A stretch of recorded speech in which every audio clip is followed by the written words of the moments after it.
నీళ్లు, నిధులు, ఉద్యోగాల సాధనే లక్ష్యంగా పుట్టుకొచ్చిన తెలంగాణ ఉద్యమంలో విద్యాసాగర్ రావు కీలక పాత్ర పోషించారు.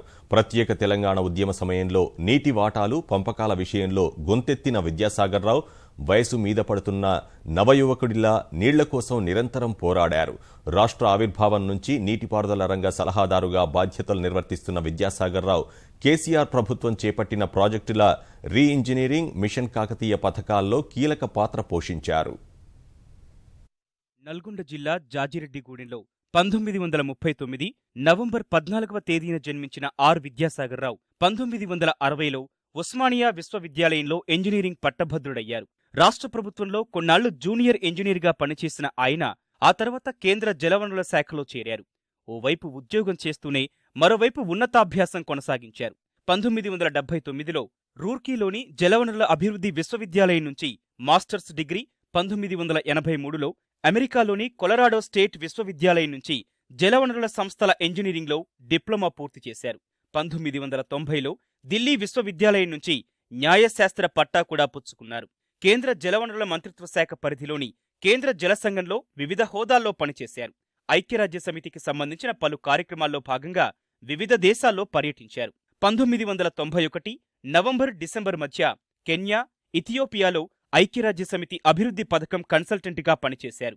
ఐక్యరాజ్యసమితి పర్యావరణ కార్యక్రమానికి సలహాదారుగా కూడా వ్యవహరించారు. ప్రణాళికా సంఘం 12వ పంచవర్ష ప్రణాళికకు సంబంధించిన నీటిపారుదల, పరివాహక ప్రాంత అభివృద్ధి ప్రాజెక్టు వర్కింగ్ గ్రూప్ సభ్యునిగా కూడా పనిచేశారు. జాతీయ సమగ్ర జలవనరుల అభివృద్ధి ప్రణాళికకు రిసోర్స్ పర్సన్గా, నాబార్డు కన్సల్టెంట్గా పనిచేశారు. ఉత్తరప్రదేశ్లో ప్రపంచ బ్యాంకు సహాయంతో చేపట్టిన కెనాల్ ప్రాజెక్టు వివాదాన్ని పరిష్కరించడంలో ఆర్బిట్రేటర్గా కూడా వ్యవహరించారు. కేంద్ర జల సంఘంలో వివిధ హోదాల్లో పనిచేసిన ఆయన చీఫ్ ఇంజనీర్గా 1997లో పదవీ విరమణ చేశారు. నీటిపారుదల రంగ నిపుణునిగా నీరు, వినియోగం, జలవనరులకు సంబంధించి అన్ని వర్గాల్లో విస్తృత అవగాహన కల్పించేందుకు విద్యాసాగర్ రావు ఎంతగానో కృషి చేశారు. ప్రత్యేకించి తెలంగాణ ఉద్యమ సమయంలో నీటి వాటాలు, పంపకాల విషయంలో జరుగుతోన్న అన్యాయాన్ని ప్రధానంగా ప్రస్తావించారు. తెరాస అధినేత కేసీఆర్, ఆచార్య జయశంకర్ సహా వివిధ తెలంగాణ సంఘాలు, వేదికలతో విద్యాసాగర్ రావు పనిచేశారు. కృష్ణా, గోదావరి జిల్లాలకు సంబంధించి తెలంగాణకు న్యాయంగా రావాల్సిన వాటా, జరుగుతోన్న అన్యాయం, పోలవరం, కంతనపల్లి, దుమ్ముగూడెం టెయిల్ పాండ్ తదితర అంశాలపై పలు వేదికలపై ఉపన్యాసాలిచ్చారు. జస్టిస్ శ్రీకృష్ణ కమిటీకి అందించే నివేదిక రూపకల్పన సమయంలో నదీ జలాల అంశాలకు సంబంధించి కీలక పాత్ర పోషించారు. జల సంబంధ అంశాలకు సంబంధించి పలు వార్తాపత్రికల్లో వ్యాసాలు రాశారు. ఆ వ్యాసాలన్నింటినీ కలిపి నీళ్లు, నిజాలు పేరిట 2 సంకలనాలుగా పుస్తకాలను కూడా ముద్రించారు. తెలంగాణ రాష్ట్ర ఆవిర్భావం అనంతరం విద్యాసాగర్ రావును ప్రభుత్వ సలహాదారుగా నియమించిన ముఖ్యమంత్రి కేసీఆర్ ఆయనకు నీటిపారుదల బాధ్యతలను అప్పగించారు. నీటిపారుదల రంగ నిపుణుడిగా ప్రాజెక్టు రీడిజైనింగ్, మిషన్ కాకతీయ తదితర కార్యక్రమాల్లో కీలక పాత్ర పోషించారు.